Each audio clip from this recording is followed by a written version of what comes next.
A single 10-millimeter brass casing rests cold in the crushed willow stems, a small clinical marker of a 1.2-second window that determined whether a man walked out of the Madison River drainage or did not.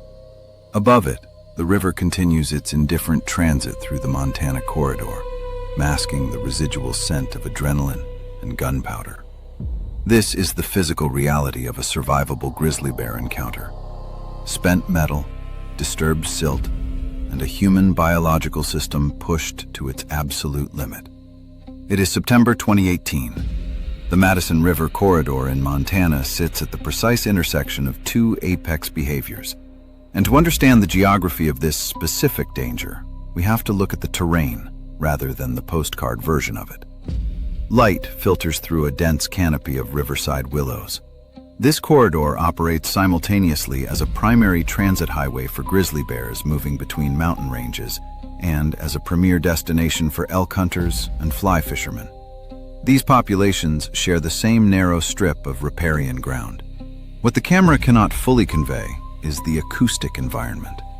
The rushing water creates a natural dampener, a snapped branch, a low huff, a displacement of brush, all of it erased by white noise. More critically, the terrain here is not open country. In most directions, visibility is restricted to less than 15 feet. The hunter enters this pocket at 3:45 p.m. and the clock starts running. There is no preamble. The adult grizzly, an animal likely habituated to human scent given the high hunter density in this drainage, does not issue a bluff charge.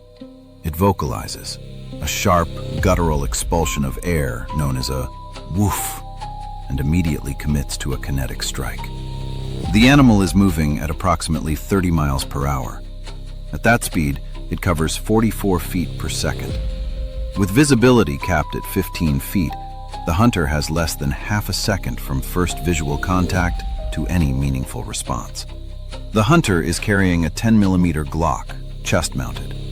His thumb finds the holster release as his brain registers the mass and closing speed of the predator. The bear's gait is a low-slung gallop that minimizes its profile as it approaches. At 10 feet of separation, it lowers its skull, using its head as a battering ram to upend the human target. The hunter clears the holster. He fires the first round from the hip. The recoil of the 10-millimeter is significant, but adrenaline-induced tunnel vision prevents him from registering the snap in his wrist. The bear is within 5 feet when the second round discharges. The angle of impact is steep. The animal's momentum carries it forward as the central nervous system begins processing the ballistic trauma. The grizzly skids on wet silt and willow leaves. Its frame slides to within inches of the hunter's boots. At this moment, his heart rate is estimated above 160 beats per minute. Fine motor control has evaporated entirely. What remains is only gross motor function, enough to keep the firearm leveled on the downed animal. Medical findings and aftermath. The hunter sustained no direct bite wounds, a statistical anomaly in documented Montana grizzly charges. However, the physical toll was measurable. First responders documented significant loss of grip strength in the primary hand, a predictable consequence of acute sympathetic nervous system overload. Blood pressure remained clinically elevated for hours. The subject also exhibited clear signs of tachypsychia, the neurological phenomenon in which time appears to decelerate during a life-threatening event. He described the entire contact as lasting far longer than the evidence suggests. Physical clearance came within days. The longer-lasting effects were subtler. In the months following the incident, the subject reported a heightened startle response, involuntary cortisol spikes triggered by sudden peripheral movement or sharp crashing sounds. The body was maintaining what the medical literature calls a permanent alert state, a biological recalibration driven by the Madison drainage encounter. The psychological findings are categorized as acute stress disorder. Many survivors report an inability to re-enter thick terrain without significant, involuntary anxiety. The brain produces a durable threat map, flagging the specific geography of the willow banks as high risk. This is not metaphor. It is a clinical recalibration of the subject's risk assessment architecture. Incident analysis, failures and contributing variables. The hunter was operating in terrain where acoustic masking by the Madison River had effectively neutralized his primary early warning system, his hearing. He also entered the zero-visibility willow thicket without bear spray as a secondary, wide dispersion deterrent. That absence placed the entire margin of safety on a single, perfect handgun deployment in a sub-half-second window. Effective actions. The chest-mounted holster was unobstructed by pack straps, enabling a draw time under 1.5 seconds. The 10mm cartridge carries sufficient penetration to reach vital structures through the dense fur, fat, and musculature of an adult grizzly. Critically, the hunter fired from the hip rather than attempting a traditional sight picture, correctly acknowledging that the bear's closing speed made aimed fire physically impossible. Practical takeaway. In thick river bottoms, your ears are your primary early warning system. When the river is loud enough to erase ambient sound, operate on the assumption that a bear is already within your threat radius. Your primary defensive tool must be accessible with one hand in under 2 seconds, and bear spray should be the first layer, not an afterthought. In the Madison corridor, the river did the damage, erasing every audible warning before the bear closed the distance. But the terrain was at least honest about its danger. The next encounter proves something worse, that sometimes the person in the field creates their own acoustic blackout and compresses a survivable timeline into something that barely qualifies as a window at all. A spent 12-gauge slug rests 6 inches deep in the glacial silt of the riverbank, its lead nose flattened into a jagged 3/4-inch disc. Next to it, disturbed vegetation is stained with a dark fluid that the mossy ground cannot absorb quickly enough.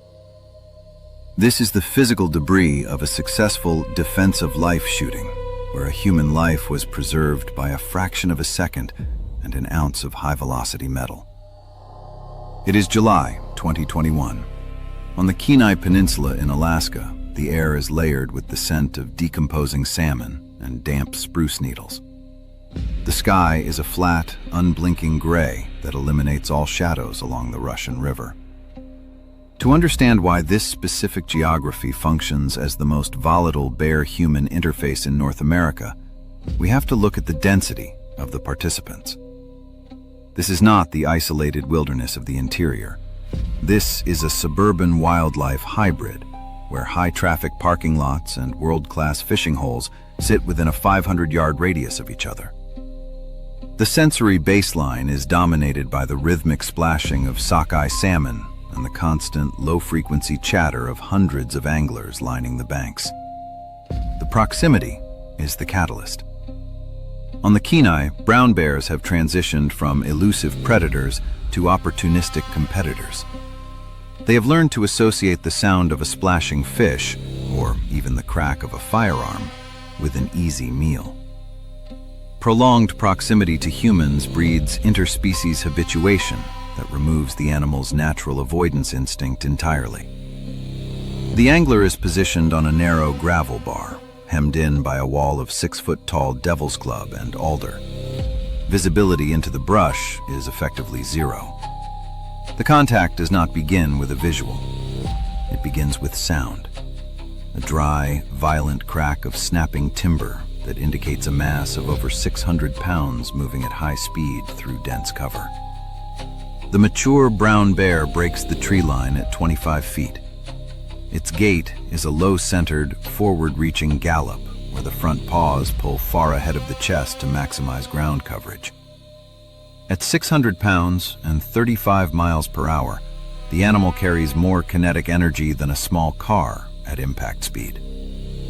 The fisherman is not reaching for a rifle propped against a tree 10 feet away. He is drawing a .44 Magnum Alaskan backpacker revolver from a chest holster, the only configuration that keeps a firearm accessible while standing in waist-deep water. The bear's approach angle is slightly downhill, giving it a height advantage. Its ears are pinned flat against its skull, reducing its profile to a forward mass of bone and muscle. The fisherman's physiology shifts radically. Pupils dilate. Peripheral vision collapses into a clinical state of perceptual narrowing. Heart rate spikes toward 175 beats per minute. He fires the first round at 12 feet. The 240-grain hollow point impacts the bear's shoulder, momentarily disrupting its center of gravity. But the physics of 600 pounds in motion do not allow for an immediate stop. He fires a second time, aiming for high center mass. The slug strikes the neck. The animal collapses 4 feet from the fisherman's waders, and the impact of its frame sends a vibration through the saturated river gravel that he will describe for months afterward. Medical findings and aftermath. The fisherman sustained no direct injuries from the bear. However, the field examination documented a severe sympathetic nervous system crash. His hands were shaking at a frequency high enough that he could not reholster the weapon. The fine motor function required to manipulate the cylinder release, a small, precise movement, was temporarily non-functional. This is a textbook presentation of acute adrenergic overload.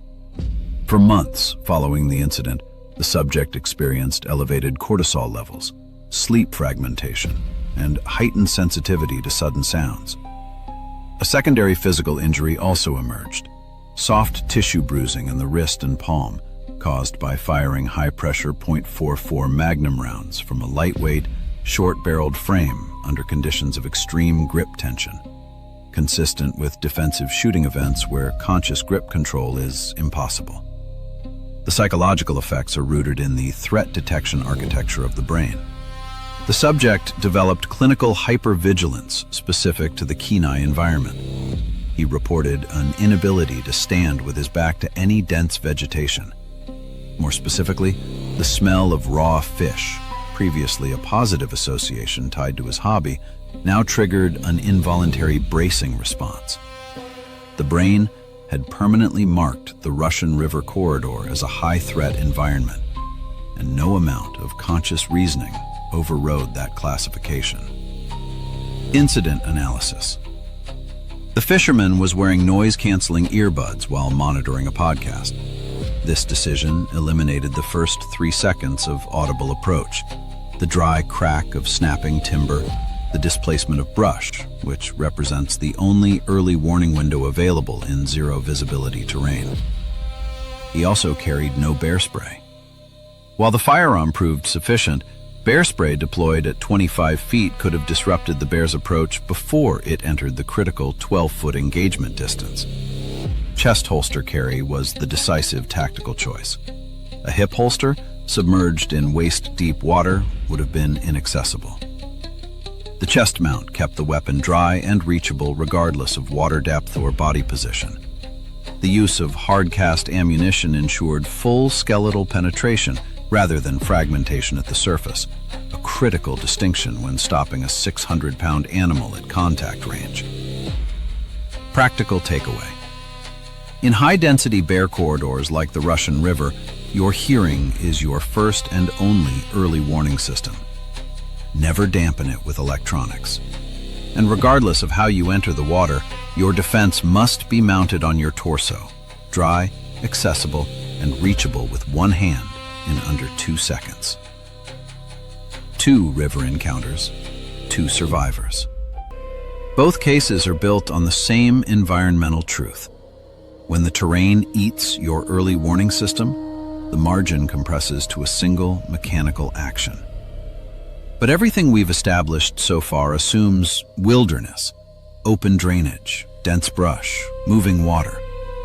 The next encounter strips that assumption out entirely. Because the most dangerous thing about a predatory black bear is not where it finds you. It's that it finds you in the one place you never expected to need a defensive plan at all. If you've loved these terrifying true stories so far, we need your help to keep sharing them and create new episodes every week. Please grab your phone, scan the QR code now, and tap the subscribe button that opens on your screen.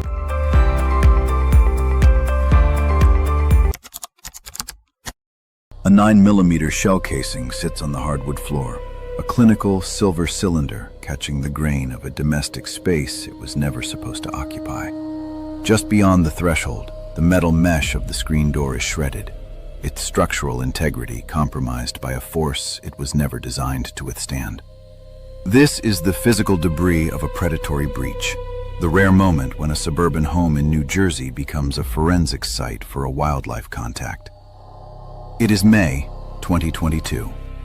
In the densely wooded suburbs of northern New Jersey, the sensory baseline is deliberately misleading. The early evening light filters through oaks and maples in a soft, golden wash. To understand this specific danger, we have to look at the behavioral shift of the eastern black bear, an animal that, unlike its western relatives, exists in a perpetual state of proximity to humans, sustained by garbage cans, compost piles, and bird feeders as an unintentional supplemental food source. The homeowner is in his kitchen. The environmental quiet is not shattered by an explosion of sound. It is interrupted by something more methodical, a persistent, rhythmic scratching at the back door. This is not the defensive bluff charge of a grizzly protecting cubs. This is a different behavioral category entirely. A stalking approach in which the animal has identified a target and is systematically testing the physical barriers of the structure. That distinction matters clinically. It changes everything about what happens next. The bear is a 300-pound male. When it decides to enter, there is no hesitation. It drives its front claws into the screen mesh, creating a vertical tear, then applies concentrated body weight against the frame, an estimated 40 pounds per square inch of force against a barrier rated for wind and insects, not wildlife. The door yields in under 4 seconds. The animal's gait as it crosses the threshold is low and deliberate, head down, eyes fixed, the posture of a stalking approach rather than a startled one. The homeowner is carrying a 9mm on his waistband. As the bear pushes through the final layer of screen, the distance between them is less than 6 feet. There is no room for retreat. The bear lunges, its angle of impact directed at the homeowner's center mass. Its 2-inch claws find purchase on the linoleum floor. The homeowner draws. The physiological response is immediate and total. A massive adrenergic surge produces auditory exclusion.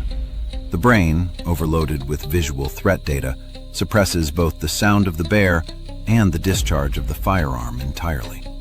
He fires 3 rounds in rapid succession. The projectiles impact the bear's chest and shoulder. The animal's momentum carries it forward, its frame sliding onto the kitchen floor as neural signals to the front limbs are interrupted by ballistic trauma. The bear collapses in the narrow hallway. In the silence that follows, the homeowner's grip strength fails, a clinical symptom of the sudden drop in fine motor control that occurs when the body begins its exit from emergency mode. Medical findings and aftermath. The homeowner sustained minor abrasions on both forearms. No deep punctures, no arterial involvement. His respiratory rate was recorded at 28 breaths per minute, nearly double the resting average, indicating a biological system still locked in a survival loop several minutes after the contact had ended. For 6 months following the incident, the subject reported persistent hypervigilance about home security, checking door locks, scanning tree lines from windows, monitoring the perimeter at dusk. Physically, he experienced a post-adrenaline crash lasting 48 hours, extreme muscular lethargy, and a diffuse headache consistent with the biological cost of a full-system emergency response. The psychological effects of a predatory black bear encounter differ measurably from those of a defensive grizzly attack. Because the bear was stalking rather than defending, the subject's trauma was framed around the experience of being selected as prey, producing a specific hypervigilance in which he constantly scanned for movement in shadows and along tree lines. The brain had permanently reclassified the suburban yard from neutral space to active risk zone. Incident analysis. The first failure was structural. A standard screen door in a high-density bear area provided a false sense of security. The absence of a solid deadbolt or reinforced bear bar allowed full entry in under 4 seconds, a window far too short for meaningful defensive preparation. The second failure was cognitive. The homeowner initially interpreted the scratching as a neighbor's dog, delaying his tactical awareness by several critical seconds and compressing the response window to the moment of breach itself. The homeowner did not attempt to play dead. In a predatory black bear encounter, that response is clinically contraindicated. The decision to engage immediately with a firearm was the primary factor in his survival. Equally important was on-body carry. The 9mm was on his waistband, not in a drawer or safe across the house. That placement created a 1.5-second draw window. Without it, there would have been no window at all. Practical takeaway. When a black bear methodically tests the barriers of a structure, it is demonstrating predatory intent, not curiosity, not hunger confusion. In these eastern encounters, the timid bear assumption is a liability. Reinforce your entry points with hardware rated for wildlife contact. Carry your defensive tool on your body at home. And understand that in the rare case of a stalking black bear, the correct response is immediate, forceful counterpressure. A screen door in New Jersey, a willow bank in Montana, a gravel bar in Alaska. 3 completely different environments, and in every case, the barrier between the human and the bear was thinner than the person believed it to be. But in each of those encounters, the survivor had one advantage. They saw the bear before contact. The next incident removes even that. On the Kodiak archipelago, a fisherman standing in knee-deep current has both hands locked on a fly rod when 900 pounds of brown bear exits the brush at a full sprint. And the first thing he has to overcome isn't the bear, it's his own grip reflex. The fly rod lies snapped in the churning current, its graphite splintered into jagged filaments tangled in the river moss. 5 feet from the fisherman's boots, the massive frame of a 900-pound Kodiak brown bear has slumped into the glacial runoff. This is the physical debris of a successful river defense, a ruined piece of high-end sporting equipment, and a predator neutralized by the terminal ballistics of a .500 S&W Magnum. It is August 2023. On the Kodiak archipelago, the sensory baseline is defined by the overwhelming sound of moving water and the metallic scent of spawning salmon. A low-hanging mist clings to the surface of the river, softening the distant shoreline until the alder thicket on the far bank reads as a single dark wall. The fisherman is standing knee-deep in a high-velocity current. His neoprene chest waders create significant drag against both legs, restricting his movement to a wide, clumsy stance. In his hands, he holds a 9-foot fly rod, a tool that demands both hands for effective operation. The rushing water acts as a natural acoustic shield, masking any sound below the threshold of a falling tree. He is a slow-moving, sensory-impaired obstacle positioned in a river corridor used by the largest brown bears on Earth. At 2:15 p.m., a bear emerges from the dense alder brush on the left bank, less than 35 feet away. It does not pause to assess. It enters the water at a full gallop, massive front paws slapping the surface in a hydroplaning motion designed to maintain speed through shallow current. The angle of approach is direct. No arc, no hesitation. At 25 miles per hour through the shallows, it will cover 35 feet in under 1 second. Both hands are on the rod. This is the tactical problem. He drops it, a $1,000 investment, and lets the current take it. This is not an instinctive action. It is a trained one, the product of a drill called drop and draw, which rewires the brain's default response to preserve gear and replaces it with the command to release and reach. His right hand moves to the center of his chest. The .500 S&W Magnum is mounted in a chest rig above the waterline, dry and immediately accessible. He clears the holster as the bear enters the final 15 feet. Pupils fixed and dilated, respiration spiked, fine motor control already dissolving as gross motor systems take over. He fires a single 440-grain hard-cast bullet. The round impacts the bear's frontal chest cavity and disrupts the central nervous system with enough force to break 900 pounds of forward momentum. The animal collapses into the riverbed. The current continues past it, indifferent. Medical findings and aftermath. The fisherman sustained no physical injuries. However, clinical data documented at the scene showed a complete loss of fine motor function, his hands shaking with enough amplitude that he was unable to clear the spent casing from the cylinder for nearly 20 minutes. This is a well-documented neurological response. The brain, having committed all resources to gross motor function during the threat, does not rapidly restore the precision circuitry required for small mechanical tasks.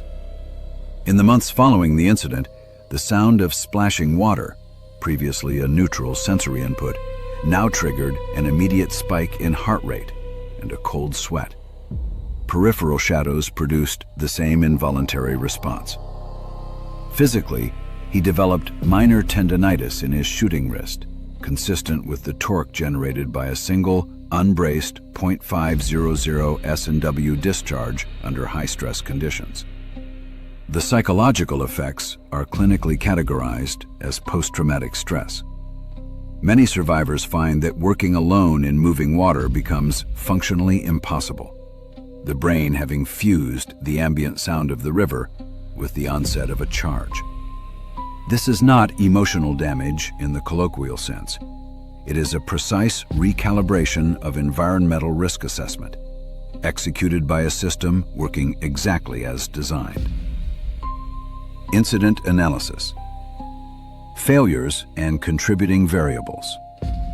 Waiting in a high-noise riffle eliminated the acoustic early warning window entirely. In documented bear charge scenarios, that window, the snap of brush, the displacement of water, a vocalization, typically provides 2 to 3 seconds. Here, the river erased it, compressing the response to the moment of visual contact. The second failure is among the most common causes of fatality in similar incidents: tactical fixation on gear. In numerous documented cases, injured or killed anglers were found still gripping their rods at impact. Without explicit countertraining, the grip reflex wins. Effective actions. Chest rig placement was the decisive equipment choice. A hip holster in knee-deep current is submerged and inaccessible, effectively no holster at all. The chest mount kept the .500 S&W dry and reachable with one hand, regardless of water depth. The drop and draw drill overrode the grip reflex at the moment it mattered most, not through conscious decision-making, but through trained subconscious response. Practical takeaway. In a river encounter, the fishing rod is a liability the moment a bear enters your 30-foot perimeter. Train specifically to treat it as disposable, through repeated physical practice until the release is automatic.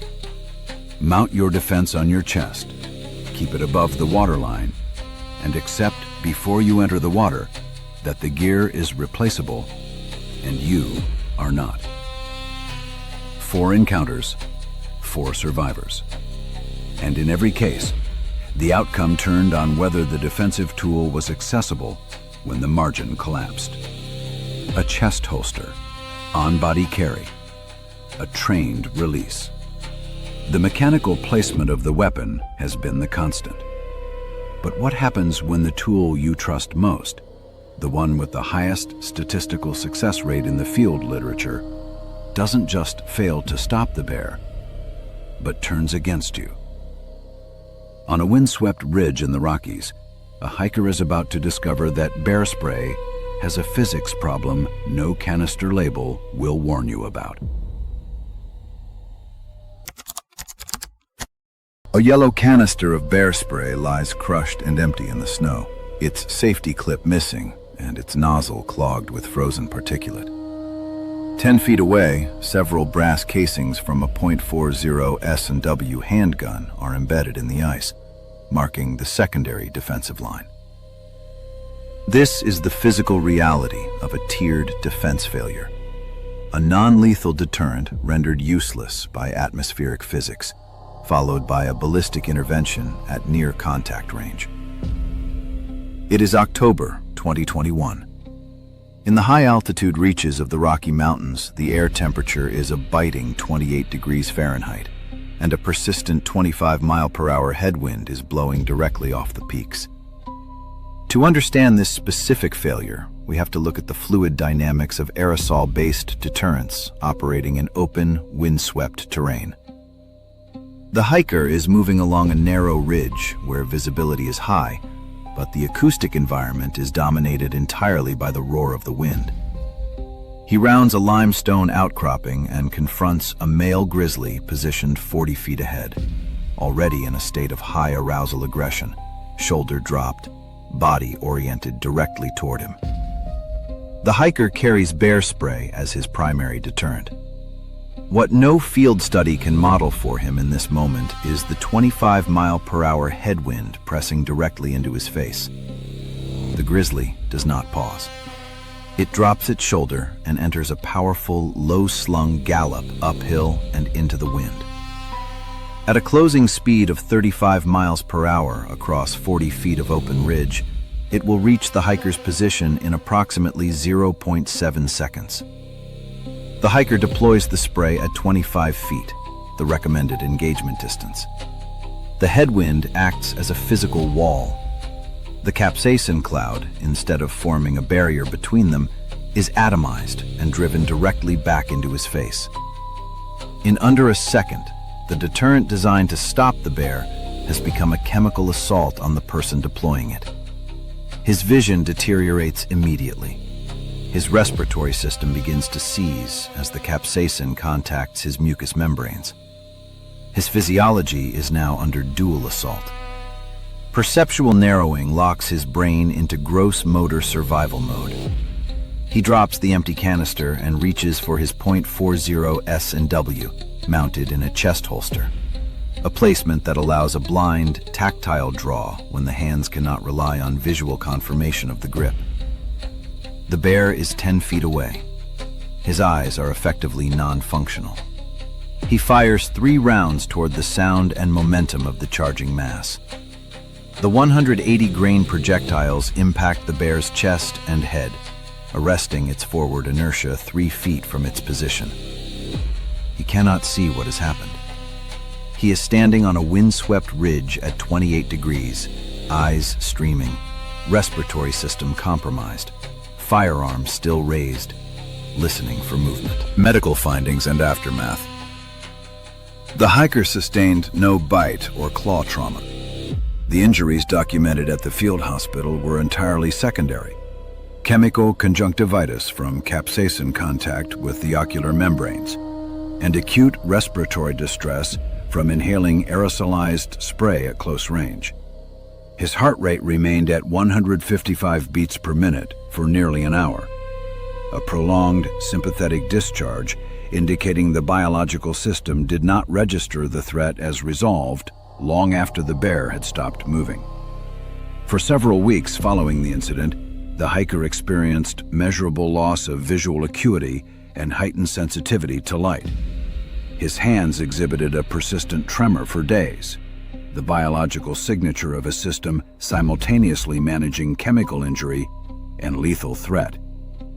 The psychological effects center on what practitioners describe as tool betrayal, the collapse of confidence in a defense system the user had implicitly trusted.